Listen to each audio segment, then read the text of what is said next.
Hello, we are on 9.04 statistics today. So for our stats lesson today, we're going to be filling in some vocab first. So we've got the middle 95% of your data. We talked about last lesson 9.03. That's where we know 95% of the data is always going to be within 2 standard deviations of the mean. So it would be the mean plus or minus, and I know I usually put the plus on top, but that was the only one I could find on the computer, plus or minus 2 standard deviations. So to find the middle 95%, you take the mean and you add 2 standard deviations, or you subtract 2 standard deviations. The margin of error that we're going to be focused on is just taking 2 times the standard deviation. So find your standard deviation, multiply it by 2. The difference of the means is something you'll see, and we're going to talk more about that in 9.05 next class. But all that means is find the mean of each set of data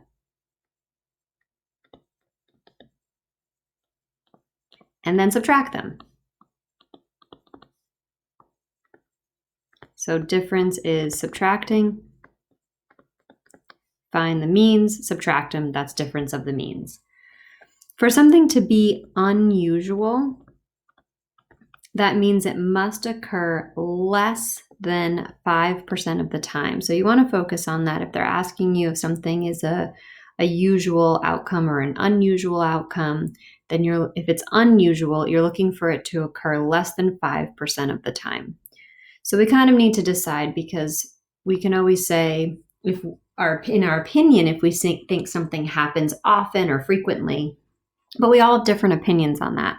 So we need to kind of come to a shared consensus on what does it mean to be unusual. And so what the mathematicians have decided, and statisticians, is that means that it occurs less than 5% of the time. What that means is it's not within those 2 standard deviations. So it's outside of 2 standard deviations. That's where the 5% comes. So 95% of the data is within 2 standard deviations. The 5% is outside of that. And it's likely not unusual, which that is spelled wrong. It should be unusual, if it occurs within the middle 95% of the data.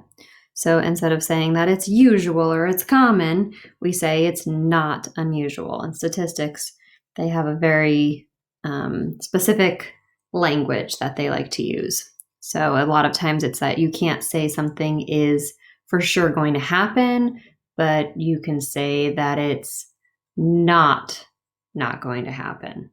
So it can get a little confusing. Here we just say it's either unusual if it occurs less than 5% of the time, and here it's not unusual if it is within the 95% of the data, which means it's within 2 standard deviations of the mean. If something asks if it is statistically significant, if there's statistical significance, that means it's occurring when the difference of the means falls outside the middle of the data set. So again, that means that it's occurring less than 5% of the time. It's statistically significant because it's kind of interesting that might happen, because it's rare for that to happen. All right, so let's kind of just dive in. We're going to do some problems. The first couple are review. So be a good idea, pause the video, try numbers 1 and 2 on your own, and go ahead, read them to yourself, and then I'm just going to give you the answers after you push play. All right, so number 1 is asking us to find which which study we would do, a census, asking everybody, observational study or survey, or controlled experiment. And in this case, it would be a controlled experiment because you've got the two groups of dogs. One is getting the drug and the other group is getting the placebo, which is like a sugar pill that they would be getting. So you've got an experiment there, two groups, a control group and a treatment group. For number 2, this one, they're like looking at watching the people in the parks. So this is going to be an observational study. So they're kind of taking notes as they watch people. They're not asking them any specific questions. So it's not going to be a survey. They're not dividing them into test groups. So it's not an experiment. It's just an observational study. And all the questions that we're doing today, including those first 2 that we just did, are all taken off of past Regents exams. So a lot of these you'll actually find in your green book as well. All right, let's look at number 3. So here's where we're starting to get to the new material. So I'm going to read the question, or else to just make sure we're all on the same page. A group of students was trying to determine the proportion of candies in a bag that are blue. The company claims that 24% of candies in bags are blue. A simulation was run 100 times with a sample size of 50, based on the premise that 24% of the candies are blue. The approximately normal results of the simulation are shown in the dot plot below. So what they do is they kind of figure out what's happening. So the company is saying there's 24% of these candies that are going to be blue in each bag. So using that data, they enter it into a computer program, and you're able to run it, hundreds and thousands of times if you want to. So they're taking a sample size of 50 and running, 50 candies, and they're running that, randomly assigning those 50 candies and seeing out how many times do we get, or what's the proportion of blue candies in that bag. So that's what's being shown on this graph right here, which is a very common graph to see, where they give you the proportion of candies and how often that occurs. So over here, this is like saying that 10% of the candies were blue. So that happened one time out of the 100. So there should be, if you counted them up, there should be 100 dots right here. So at this 20% right here, it looks like 1, 2, 3, 4, 5, 6, 7, if I counted right. 7 times out of 100, there were 20% of the candies that would be blue. So the simulation results in a mean of 0.254 and a standard deviation of 0.060. Based on this simulation, what is a plausible interval containing the middle 95% of the data? So as soon as you see 95% of the data, you should be thinking 2 standard deviations. And I'm abbreviating standard deviation, as you hopefully noticed, as SD, just to shorten it up a little bit. All right, so we know 95% is 2 standard deviations. I'm going to take my mean of 0.254, which was the mean right here. And I'm going to take 2 standard deviations below that. So I'm going to subtract 2 standard deviations. So 2 times 0.060. And then I'm going to take the mean and I'm going to add 2 standard deviations. So this I'm entering right into my calculator. So when I subtract, I get 0.134. And when I add, I get 0.374. And when I do it in my calculator, I arrow up after I type in this first one. I just arrow up and grab it again and then edit out the subtraction symbol and make it a plus and hit enter so I don't mess up typing in those decimals again.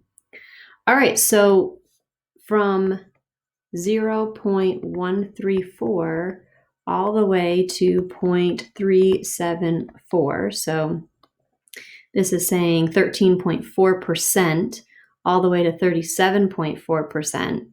If that's the percentage of blue candies in our bag, then we are within 95% of the data, and that would be an acceptable amount of blue candies for there to be in there. So there's still quite a big range to be 95% confident in that, in our claim. So that's all you're doing, is you're really finding 2 standard deviations. There's just a lot of words. You're getting a graph. In next class, we'll talk a little bit more about a different way they could ask the question. But for the ones we're focused on today is really looking at find where 95% of the data is. Are you within that?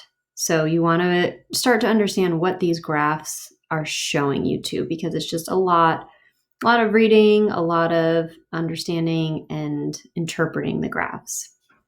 All right, let's look at number 4.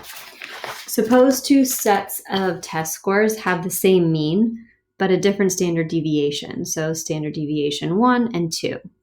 We know that the second standard deviation is larger than the first. Which statement best describes the variability of these data sets? And again, we've talked about this a little bit more when we started, like 9.01, where we talked about what standard deviation is. And standard deviation shows us the variability. It shows us how far we vary. Each data point varies from the mean. So if we have a larger standard deviation, it means you have more variability. It means that your data is more spread out and further apart. Where if you have a small standard deviation, it means your data is really close together and it's more consistent. Okay, number 5. Mary bought a pack of candy. The manufacturer claims that 30% of the candies manufactured are red. So another very similar problem to blues, except now we're talking about reds. In her pack, 14 of the 60 candies are red. She ran a simulation of 300 samples, assuming the manufacturer is correct. The results are shown below. So this is a very similar graph that we see here. So this is our proportion of red candies. So this means there's 30% of the red candies. So she used the fact that there would be 30% red candies in a bag, and she ran the sample she ran it 300 times. So there should be 300 dots right here. So we want to determine, based on the simulation, again, so this is how many times 30% came up. There were 30% of the candies were red if you counted all the dots above that. Over here, these are easy for me to count. So there are 3 bags that would have had 15% red candies in them. Based on the simulation, determine the middle 95% of plausible values that the proportion of red candies in a pack is within. So we want to know what would be an acceptable range of values for our red candies, for the proportion of red candies. So again, we say 95%, you should be thinking 2 standard deviations from the mean. Up here, they tell us what our mean and our standard deviation are. So we're going to take our mean and we're going to add, or let's start with subtract. We're going to subtract 2 standard deviations from the mean. I like to always find the lower number first. And then I'm going to take the mean and I'm going to add 2 standard deviations to it. And then you're going to just type these right into your calculator. When I subtract, I get 0.185. And when I add, I get 0.417. So my range of values, or plausible values, would be from 0.185 all the way to 0.417. So that means about 18.5% all the way to 41.7% of red candies. So that's part A, let's call that. Part B says, based on the simulation, is it unusual that Mary's pack had 14 red candies out of 60? So that's what they said in the beginning here. So her bag had 14 out of 60 red candies. Is that unusual? So unusual would mean it's outside of our plausible values. So if it's not unusual, then it's within these values. So first, let's figure out what is the proportion of red candies. So let's take 14 divided by 60 and figure out what does that give me as a decimal. So that gives me 0.2. If I just type it right in my calculator, if it gives you it still gives you a fraction in your calculator, hit math and then go to decimal. Math des right there. Okay. So it gives us 0.23 repeating. Now you want to ask yourself, is that between my two numbers in my interval? And it is, because it starts at 0.185 and ends at 0.4. So 0.2 is going to be between there. So we'd say it is not unusual that Mary's pack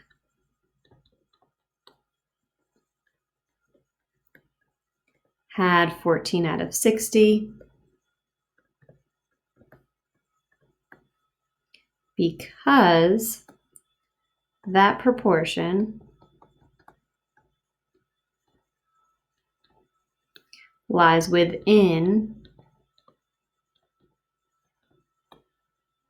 the middle 95% of the data. Whoa. Tight on space there. So it's not unusual, so meaning it's common. It happened within that range of values within our 95% of the data. If we had gotten a decimal that was out of this range, so if we were at like 0.15, then we say that is unusual that she had 14 out of 60. That it wouldn't be a common occurrence or acceptable within their range of values, within a 95% confidence interval there. All right, next one. Robin flips a coin 100 times. It lands heads up 43 times, and she wonders if the coin is actually unfair. She runs a computer simulation of 750 samples of 100 fair coin flips. The output of the proportion of heads is shown below. Okay, so we did this 750 samples of 100 fair coin flips. So we did 100 fair coin flips, and in those 100, we figured out how many times it landed up heads. And then we did that 750 times. So 750 groups of those. And this is the graph that you see here. So again, they're telling the proportion of heads that we would see here. And how often it occurred is on the left side. They also give you your mean and your standard deviation.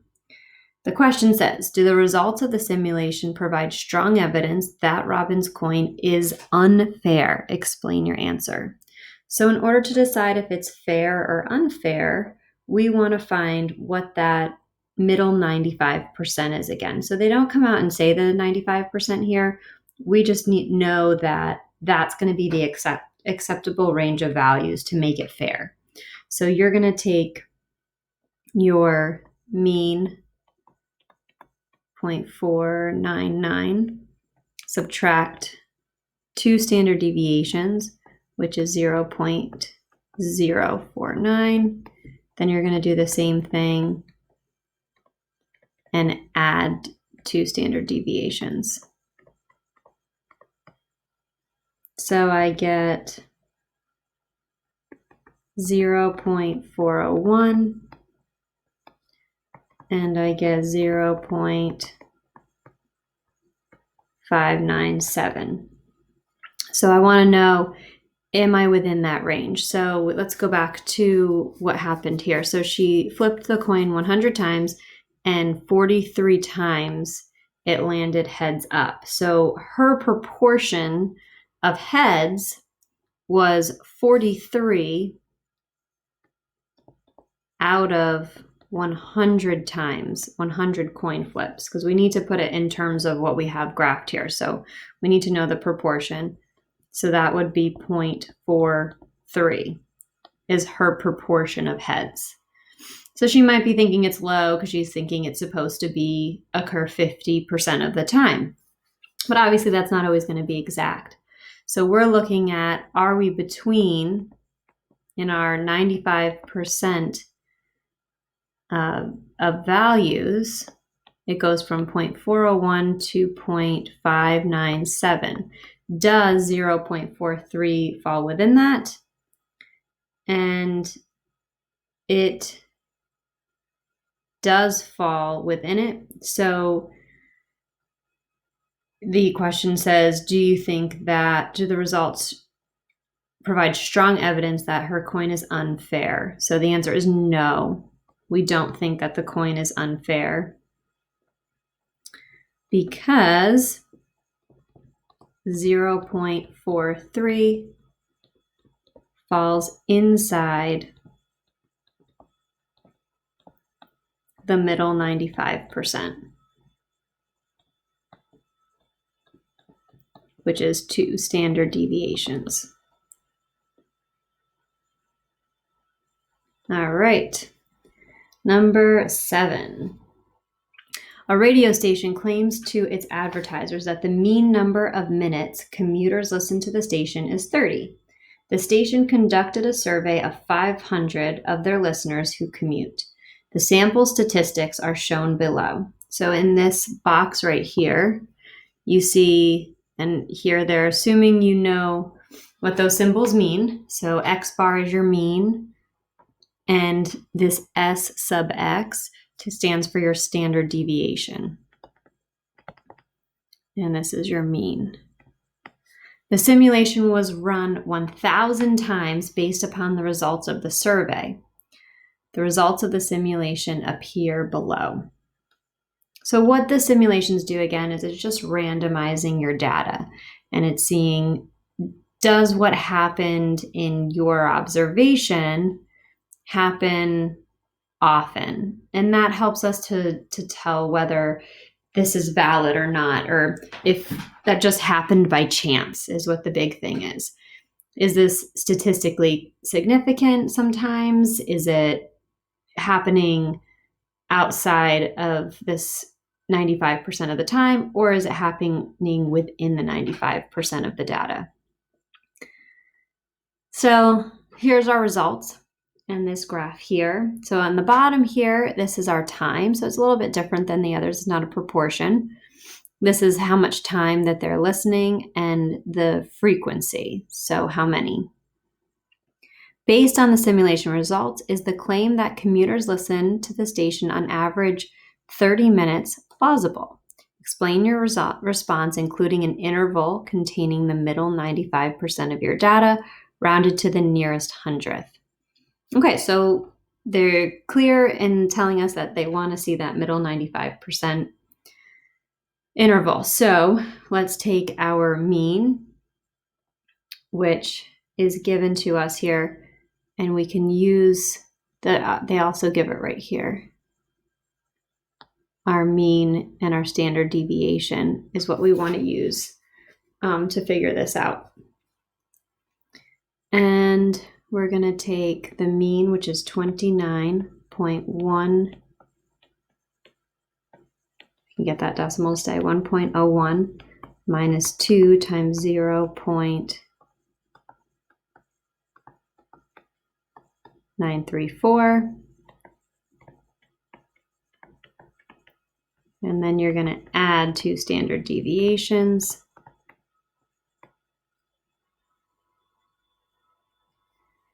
To the mean. Okay, and then we get 27.233.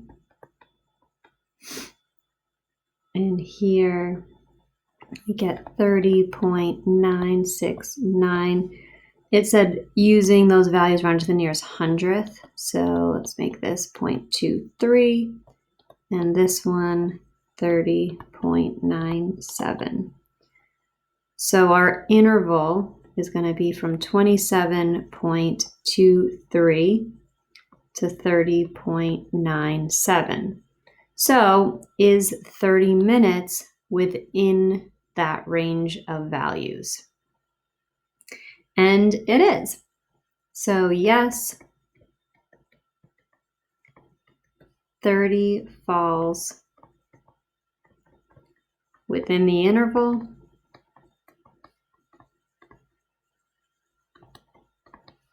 So 30 minutes is plausible. Okay, moving on to number 8. Some smartphone applications contain in-app purchases, which allow users to purchase special content within the application. A random sample of 140 users found that 35% made in-app purchases.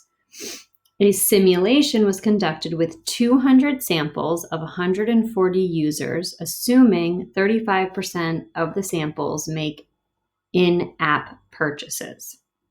So we assume that the 35% are making samples, are making in-app purchases, and then of 140 users, and then we do that 200 times.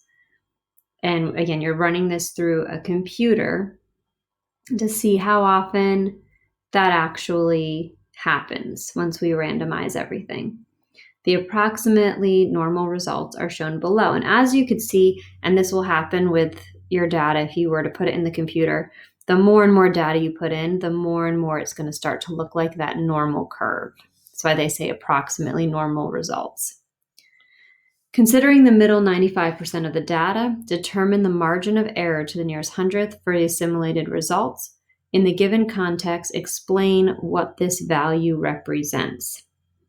So the margin of error we talked about on that front sheet, that just means the 2 standard deviations. So and I'm just going to move this one down.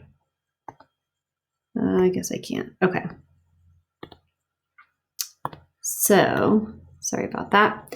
So my margin of error, I'm going to call MOE, margin of error, is going to be 2 times my standard deviation, 0.042. And that gives me 0.084. And it says to the nearest hundredth, 0.08. Then it asks us, in the given context, explain what this value represents.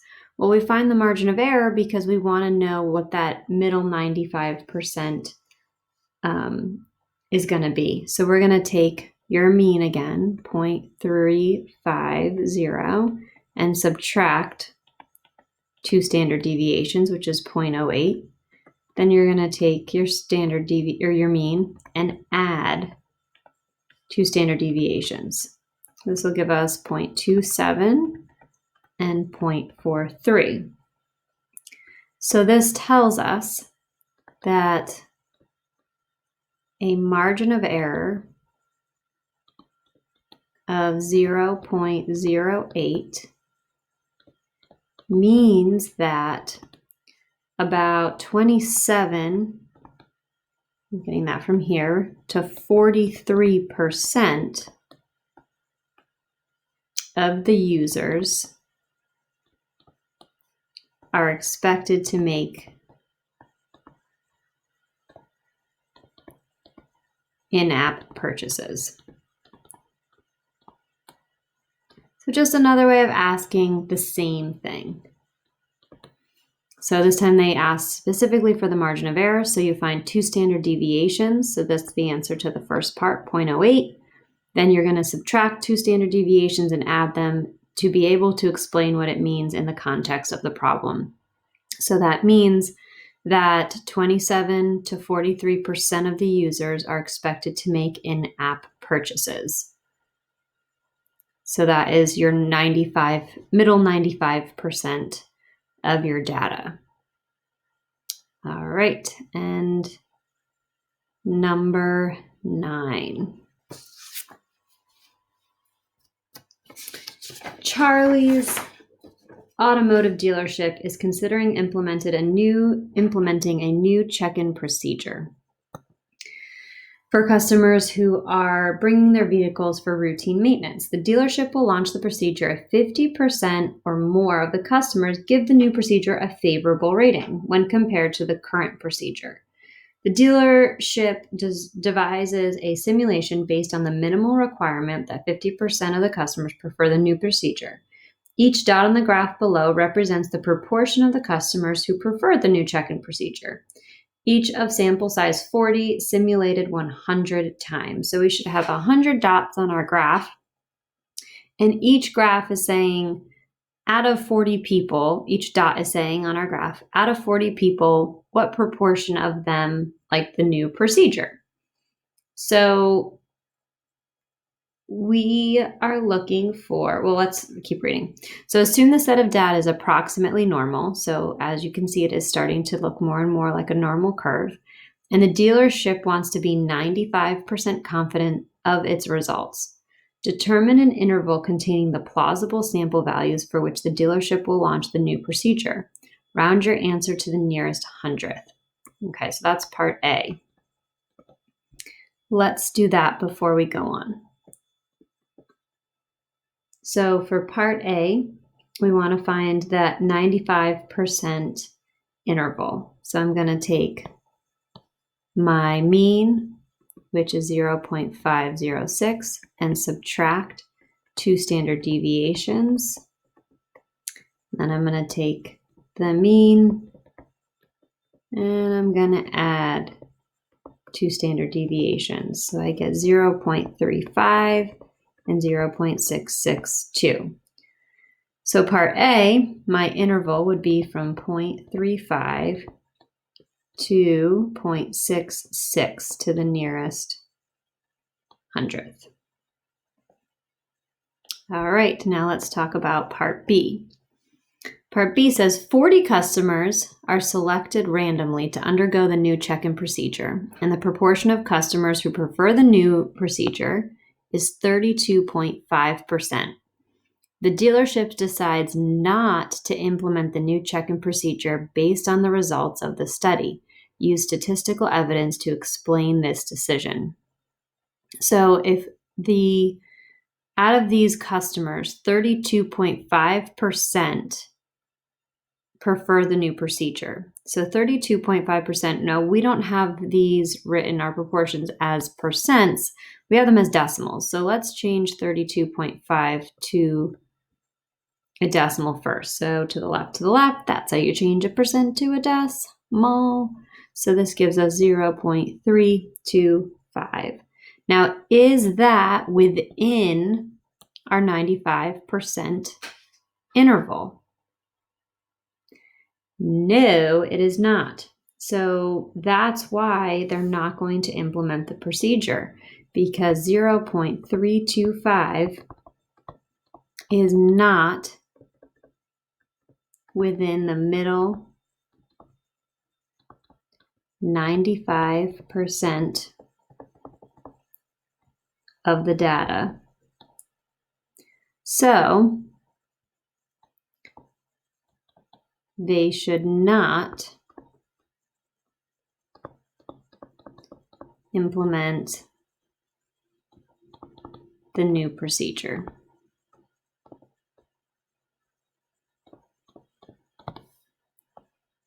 Okay.